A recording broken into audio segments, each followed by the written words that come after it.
What's up, guys? It's Double Zug. So yesterday we had the Heart of Fear race. A pretty quick one, right? 6 bosses, not a lot of trash, a lot of it skippable.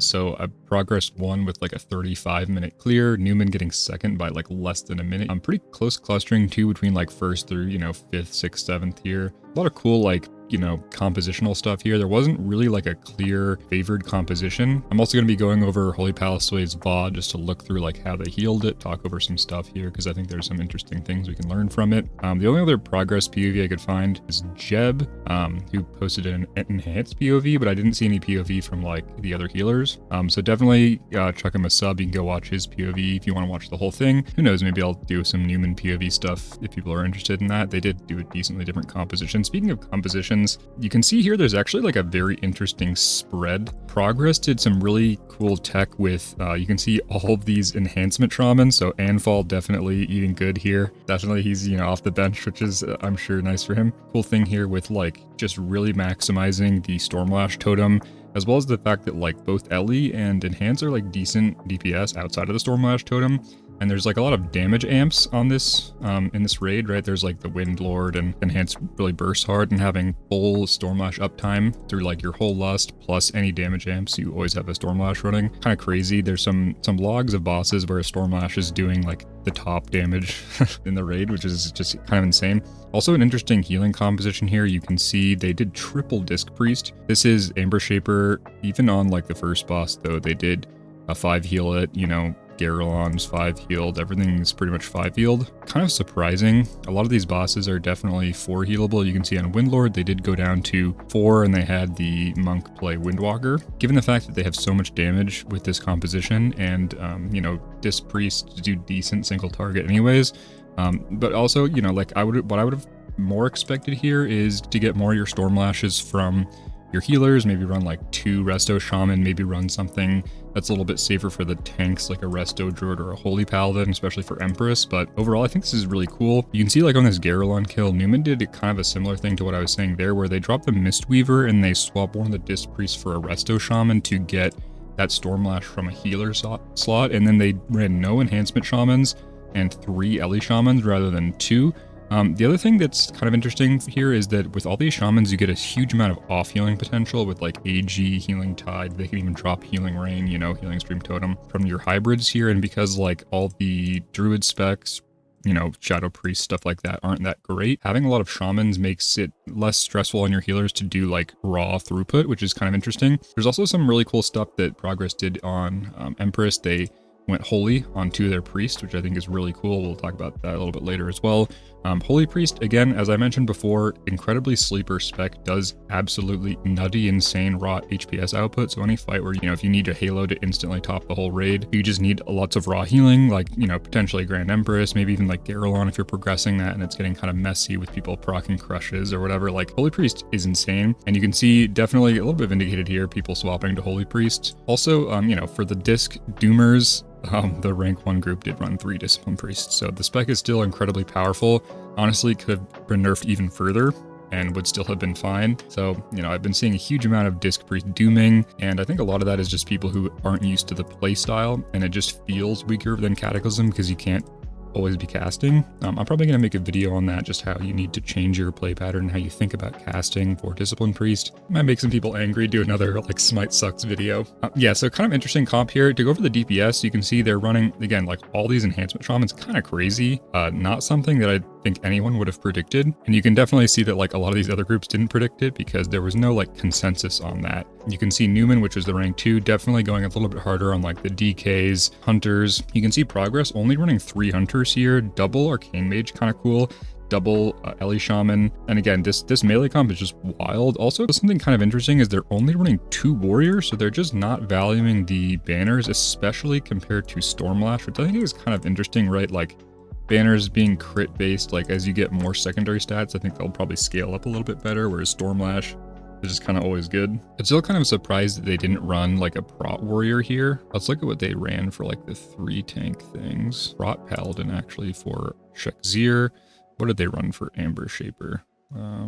Amber Shaper, they had just 2 tanks, so kind of interesting there. So they ran Blood DK and Monk, but kind of similar to MSV, there's not like a huge consensus on tanks. If we go through like, you know, on just Windlord or whatever, you can see it's DK Monk, DK Warrior, Warrior, DK Monk, DK, a Paladin even Monk. We have Monk, you know, Pally DK. So a lot of DKs, some Warriors, a lot of Monks, but, you know, the only thing that's really absent here is Druid.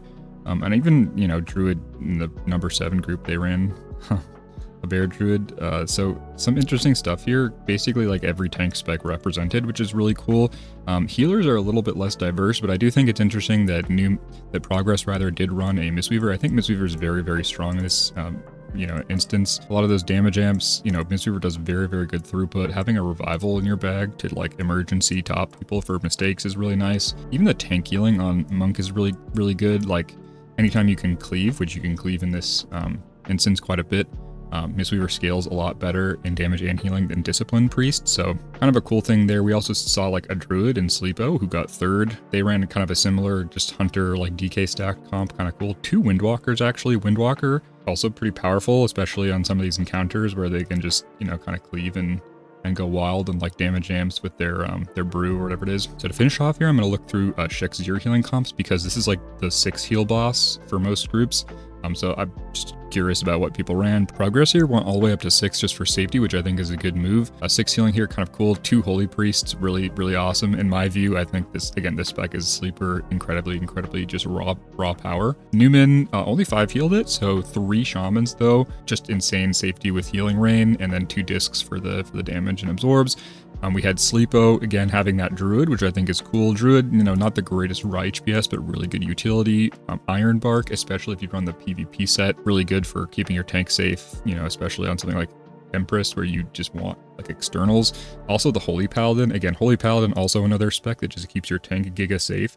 There's also a lot of value to Bop in this instance. There's a lot of physical damage. You can just like immune, you can just like send a healer a Bop and have them heal through like orbs or crush or whatever. Really cool there. So again, all the specs pretty much represented here. Not that bad. Who got 2nd in the last race? You know, Kenneth on the Mistweaver. We have Holy Paladin here. We have 2 Shamans and 2 discs. Stepbrother is double Mistweaver here. Pretty cool. Druid and then 1 disc, 2 Shamans. We have Statement, which ran 1 Holy Priest, 3 Shamans, Paladin, Druid, so kind of a very interesting comp here. No Disc Priest. Druid, so we actually see quite a bit of Resto Druid on this encounter. That Iron Bark, just exceptional. Also, Druid just does pretty good tank healing as well, with, you know, Life Bloom, Regrowth being pretty powerful, Living Seed. Who ran Mistweaver, Double Shaman, Paladin, Druid? So this is the Rainbow comp, and this is kind of what I was saying in my like pre-expansion videos, where like you can literally run one of every spec and do just fine. Like you could very easily replace one of these Shamans with a Holy Priest, and this composition would be totally fine for every single guild, even up to rank 9, right? Like you could, I mean, even Progress, like these top guilds, if they ran this composition, you know, maybe they would have lost 30-40 seconds in boss kill speed just to lacking the damage from the Disc Priests, but like this kind of Rainbow composition being viable is like incredibly cool.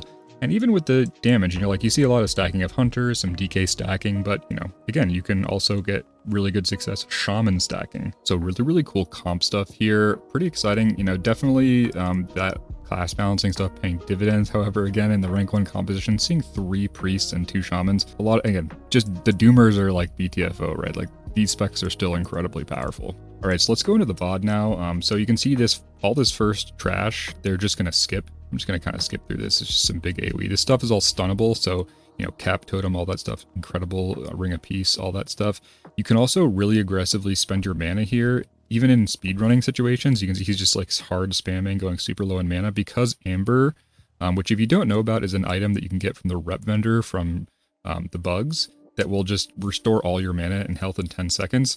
This is another thing that I didn't mention that actually Jordy commented below my Spirit video, which is that Spirit used to be a bit more valuable for like speed killing, speed running stuff, because it would help you regenerate your mana between pulls. You can see here he's just going to go all the way to full in like, you know, 5 seconds or whatever. But, you know, with this Amber existing, it just means that you just, you know, Spirit's even less valuable. Again, with the 3 Disc Priests and the 1 Mistweaver, you get the damage of like 3 healing with 2 extra healers for safety.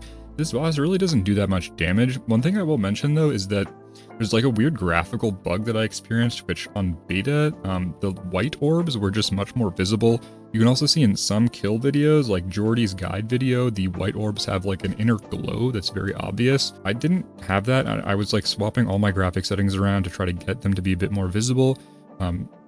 But I believe the culprit is HD textures, so I'll update you on that. I'm going to be doing 10-man tonight. I'll see if the orbs are a bit more visible, toggling off HD textures. Hopefully that fixes it, because, you know, it's super easy to do the dance when there's not a bunch of ground effects going on, but in the last phase of this encounter, the visibility was super low for me, and I just like ate a bunch of orbs, which is unfortunate. So you can see here, like, really the only dangerous part of the first 2 phases is this force and verve. MCs can kind of be dangerous, but you can usually kind of just cover this with like one CD, like a hymn, healing tide totem. What I'd recommend for this fight is you just focus on the ability to heal while moving. So I'd run like Riptide Glyph or Shaman. I try to have like an HSD, you know, alternate your Spirit Walker's Grace during the dance.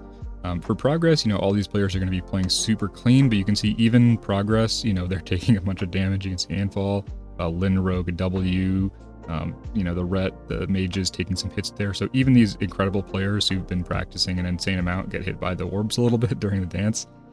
So definitely you want to have anything like, you know, don't be afraid to spam out Power Word Shield, spam out like healing orbs on Mistweaver, you know, get the Flash Shield glyph and try to have like an instant Flash Shield stacked up from your Tiger Palms, anything like that. You know, I said Riptide Glyph a million times, but you know, try to have an HST for Druid. You know, you're super mobile, so you can have your Swift Mend, you can have your, you know, Soul to Forest, Wild Growth, you can rejuve while you're moving around. So if you're really heads up as a healer and you can dance while healing, you're going to be preventing a huge amount of deaths on this encounter. And that's really like the main thing that I'd focus on as a healer, is being able to save people during this phase of the encounter.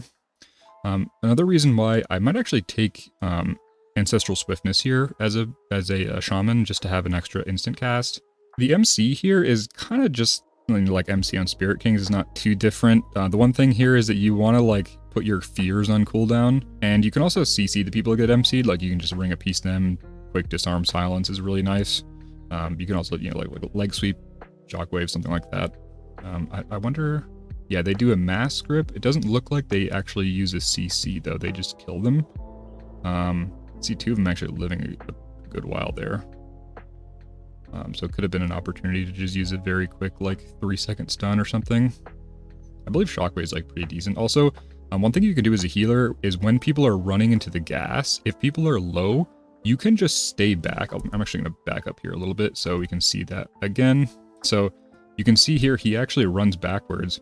What you can do is if people are running through the gas to, you know, get to this last phase or to move platforms, and there's people that are low, you can always just stay back, don't get silenced, you know, pop some hots on people, get some casts off. You know, if you're a Mistweaver, you can like put healing spheres down even in the way. Can be worth it, you know, always preventing deaths is our #1 priority, right? So if people are running into the mist low, especially if there's orbs out, really good opportunity to just, you know, take a couple seconds, don't just hold W and get some heals off.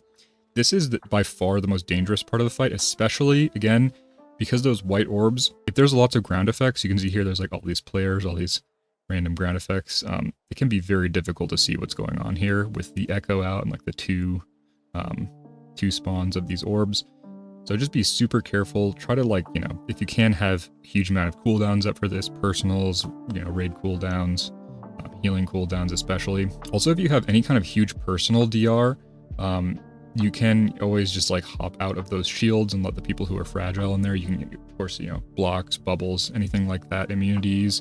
The damage is physical, so you can't use like diffuse, so that's a little bit unfortunate for monks. There's actually a lot of physical damage in this raid, so diffuse is a little bit less valuable, except on like, you know, Amber Shaper, it's really good. There's a couple of fights where it is still really good. So this trash here, they just pull everything and just nuke it, which is kind of cool. I'm just gonna skip this though. This boss is super, super easy.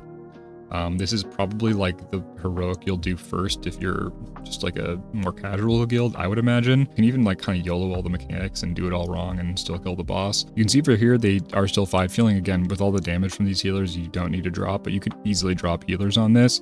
You know, these big damage instances, they're not like super dangerous, honestly. You have a lot of time to top the raid between them.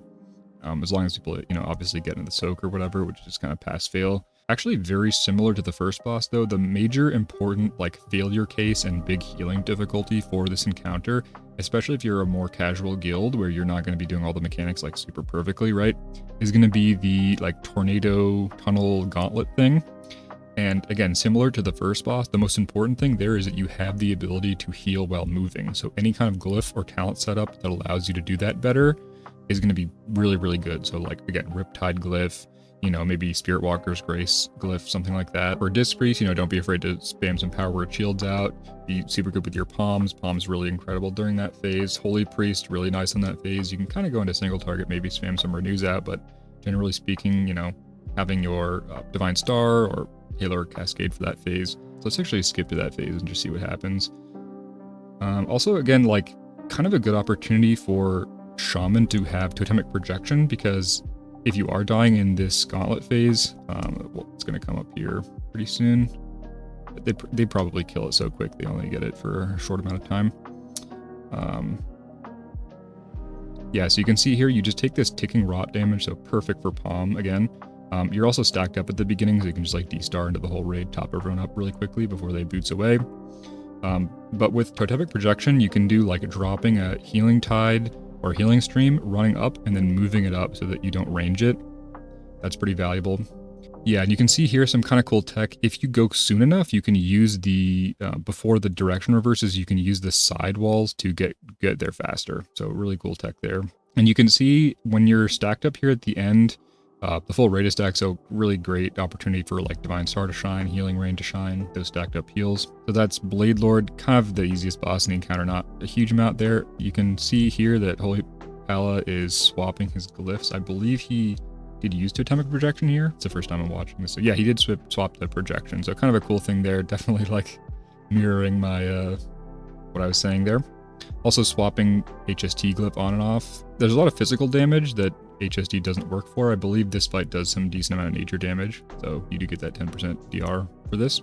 Although the crush, which is like the main dangerous thing, is physical as well, so boppable. That's something I forgot to mention for the first boss, is that you can bop and just stand there and like him or something during the dances, and it'll just immune all the orbs off of you. So this trash, you know, just a bunch of AoE here, not super exciting. This big bug boss is kind of a cool one. This is also one of the reasons why I think Holy Paladin is really nice and safe for this raid, is because the main like danger of wiping here, in my opinion, for like people who are progressing this for the first time, number one is going to be your healers just not being able to do enough HPS, especially if you're proccing crushes when you're not supposed to by people running under the boss. So that's solved by just going up on healers, or maybe your Disc Priest swaps to Holy Priest and just cranks. I believe some of the priests actually did swap here. Let's actually look at that really quickly here. Yeah, so interesting here, if we look at Garrulon, all three priests swap to Holy. So again, confirming what I was saying before, that Holy Priest is incredibly powerful, kind of a sleeper spec, and definitely for fights like this that require high HPS and where barrier isn't very good, because your melee is going to be split off on legs and stuff, and the people who are most likely to die are not going to be able to get into the barrier.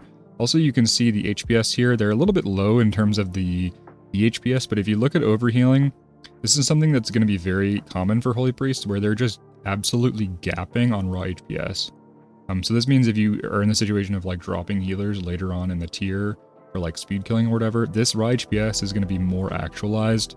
A lot of this is just like your 90 row talents kind of just overhealing by the nature of how they work a lot, but Spec just does an insane amount of raw healing. So you can see the Mistweaver is actually cranking on this fight. Mistweaver is incredible because you get the increased healing from the leg damage amp. Talent choices, there's a decent amount of movement, especially if you are progging this and you aren't like super practiced. People are going to be running around like chickens with their heads cut off, and so your stack is not going to get a lot of value. So it's going to make things like conductivity a little worse, but I would still play conductivity on this fight.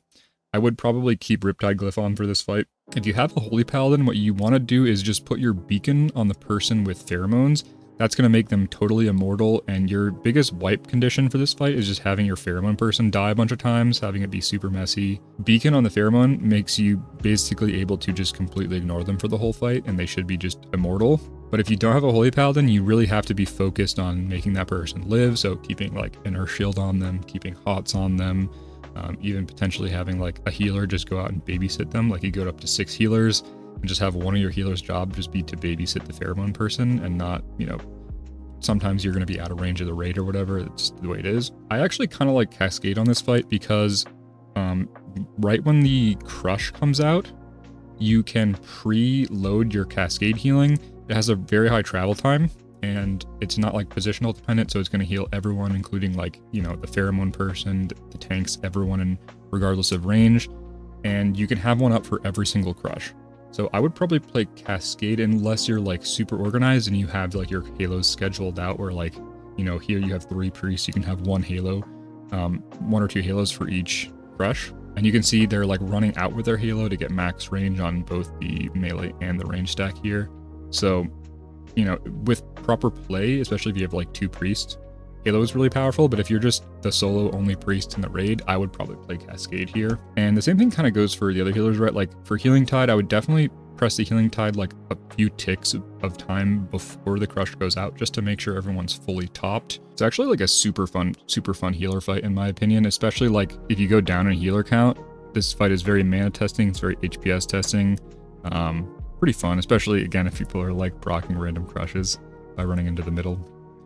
This is also another fight where the Enhancement Shaman stack is kind of cool because they get that damage amp. Their AGs are going to be absolutely cranking. The Mistweaver also ran Rushing Jade Wind here. I would probably run this. However, if you're having like giga mana problems and you really need the HPS, you could even run something like Chi Torpedo here. I probably wouldn't run Zhuen on this encounter just because you kind of want like the rot AoE HPS, and that's best case scenario for something like Rushing Jade Wind.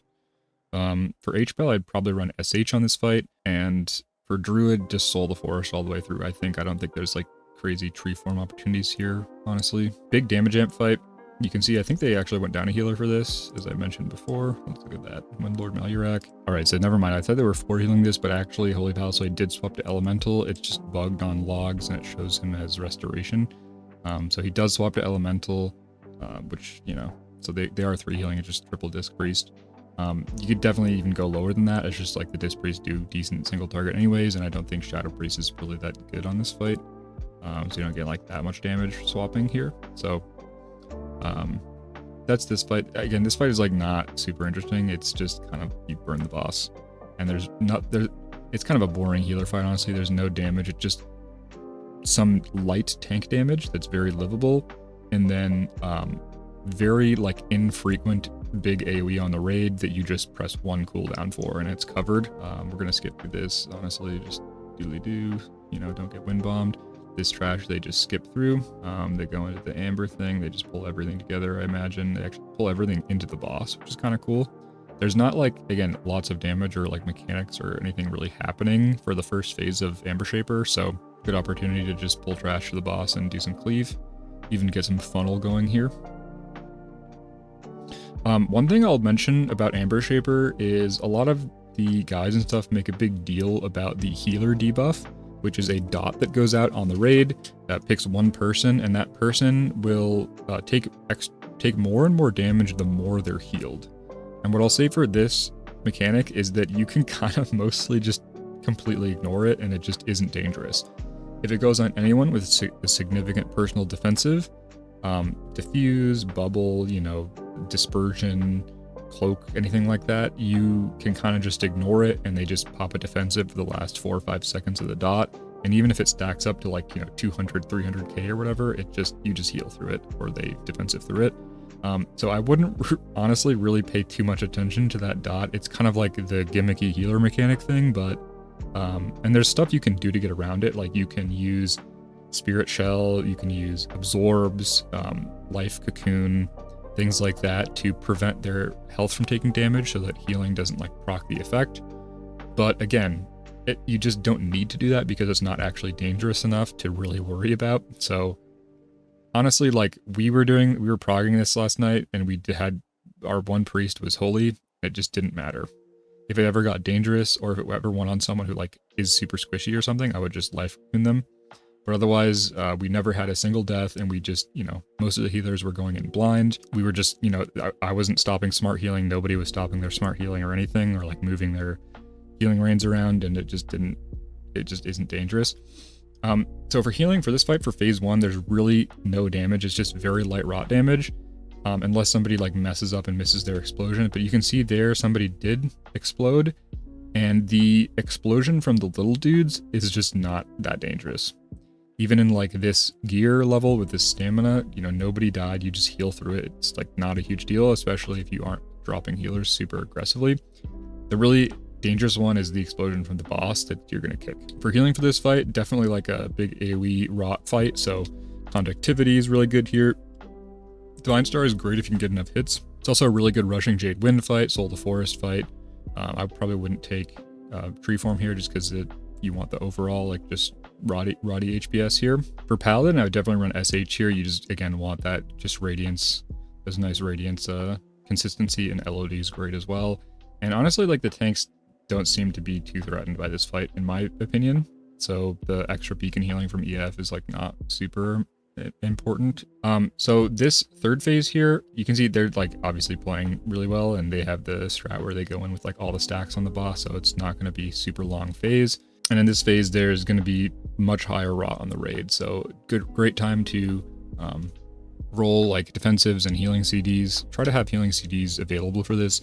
You shouldn't really need to press them at any time before this. You can obviously schedule them if you want to. You can, you know, pop your 3 minutes in the beginning of the fight and still have them up for this section. So worth just sending them for safety, but definitely try to have like the maximum possible amount of defensives and healing CDs for this last phase. It's just going to be incredibly nice. Yeah, kind of cool that there's a lot of rushing Jade Wind fights in this boss. It got kind of boring in MSV just playing the Tiger for damage on every fight. So here we have just a tiny bit of trash. I believe they're probably just gonna like just pull everything together and yeah, just kill it all. So not crazy exciting, this trash here. Empress is really interesting. This boss encounter is another kind of fun healing one. There's lots of damage. There's lots of tank damage. It is kind of just like a tank fight though. Like the tank survivability is a lot on them, but it is definitely a good one to be just paying a little bit more attention on your tanks, not just letting them fend for themselves the whole time, you know, giving them a little bit more babysitting. Also a great Holy Priest fight. Halo here, like just being able to have a revival on a 40-second cooldown with Halo, or even Divine Star. Like if you can work it where you're getting good value on Divine Star, that button is obviously just incredibly insane. Same thing with Halo, right? I think most of the Holy Priests on this encounter will probably have been running Halo for these prog fights. Yeah, if you look at the two priests who swap for progress, both running Halo. If you look at raw HPS, the Holy Priests are literally gapping by like 200,000 raw HPS. The disc and the shamans. Again, as I said before, when I was making my guides, like the raw HPS the Holy Priest does is like almost a healer ahead of shaman, which is insane. And you can see like when they're popping all this AoE damage, they are just instantly being topped by the halos that are going out. Also a good opportunity where you can kind of like be centrally positioned for your halos, and you can get very good value on all the ranged and get max range on all the melee. Yeah, so we get AG Tide from Handfall, we get Rally, we get and then we get a Hymn for the second one. Hymn also just an incredible cooldown. It just does such an insane amount of raw throughput. Anything that isn't a one-shot, Hymn is just gonna like make you immortal. You can see they're being like decently defensive with popping their fields. And yeah, just you can see like the rot here, even with this 6 healer comp, like people are still getting, you know, below 70%. But just an incredible fight for Holy Priest. Palm, Halo, the raw HPS, the rot on the raid, the consistent, like predictable burst of AoE where you can always have like your big 90 row talent up for everything. Really incredible. It's also actually a pretty good fight for like Shaman as well. You know, healing rain obviously insane. You can see all their healing rains are on the melee. Healing rain, it's like a lot less annoying to get full value on melee than it is on range, and so they're just instead having their priests cover the ranged with the halo, whereas you could definitely do it a different way where you had like one Holy Priest with Divine Star, like maybe if you had less shamans and like not a Mistweaver obviously is doing a lot of smart healing in 20 yards around them, so they're naturally going to do lots of tank and melee healing. And Divine Star, you know, it's kind of a melee healing tool because if the ranged aren't pixel stacked, you definitely want to put it on the melee. So alternatively, you could have like the Rains out and ranged, have people just stack 6 man to a Rain or whatever, and then you could have Divine Star just like churning onto the melee, and that would also be a totally viable strategy, especially if you didn't have like this many shamans, you didn't have a Mistweaver. When it comes to these ads, they're splitting them like this. Also, kind of a cool thing here is that the like Windblade thing that they do can hit pets and totems. So I was seeing that they were using like the totem glyph that puts down like random totems. It's like a minor glyph that's cosmetic. So that thing does target totems, so presumably it can target the fake totems that get summoned by your glyph.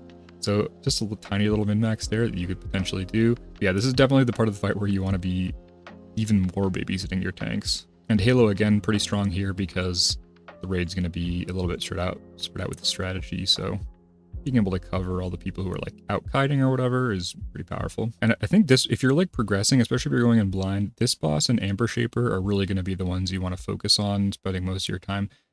As long as you can get past the first boss, you're going to very quickly be able to get to Amber Shaper. And don't be, you know, discouraged if it takes you quite a few wipes to get through Amber Shaper and quite a few wipes to get through Empress. These are definitely like the hardest bosses so far, in my opinion, in the expansion. And they will take a little bit of getting used to, especially like tanks on Empress and, you know, just everything on everybody who gets the construct, obviously, on Ember Shaper. So yeah, you can see back to the field phase, and they're just doing the same thing over again. You can see those halos just literally revive, like it's just a revival, man. You see the halo go out and everyone in the raid goes to 100%. Such an insane ability. So let's skip to the stack part. Right, so they're all stacking up. This would be a time where D-Star would be incredible. So if you're having no trouble with the healing for the first section and you're dying in this part of the raid, you could definitely swap a priest or two to Divine Star. Also great time for Chi Torpedo, actually. So Rushing Jade Wind also really strong here. Rushing Jade Wind's also really nice for the ads because you can do cleave damage on the ads. You don't have to press Spinning Crane Kick. But if you're dying to this part of the fight, you can go Chi Torpedo, and having, you know, being able to just torpedo through the whole raid stack here, if you do like the jump cancel or whatever, or, you know, whatever, you don't have to Chi Torpedo out into Narnia, but decent opportunity here. Also, you know, obviously really great for like mushroom pops here. You could also potentially like hold Lust for this, if you're, again, wiping just specifically to this part of the fight. This is, again, kind of, it's just like a super fun healer boss, honestly. You're going to have a blast doing Amber Shaper, this boss, Garrelon. It's just like a 1, 2, 3 of bosses that do lots and lots of damage, which is really what healers want, is just to be able to heal lots of damage. So we don't honestly like the stupid gimmicky stuff, like the healer dot, or like, you know, the healer gimmick bosses always suck. What we actually just want is really high damage. So that's the kill. Kind of cool. Basically, like, no trash. All the pulls that they did were just big AoE pulls or pulls into the boss. Lots of skips. Very, very quick raid. Pretty cool healing comp. Again, pretty awesome to see this kind of diversity. There's zero chance that previous to the class balancing, you would have seen, you know, any of these druids, any of these holy paladins. Every single composition here would have been like a double shaman, triple disc, and you would not have seen holy priests. Class balancing really good. Also, again, for like the DPS side, you definitely wouldn't have seen like this diversity in comps either. So really cool. Congrats to Progress for the W, and yeah, thanks for watching. Hopefully you were entertained or learned something. See ya. Swobu! Zug Zug!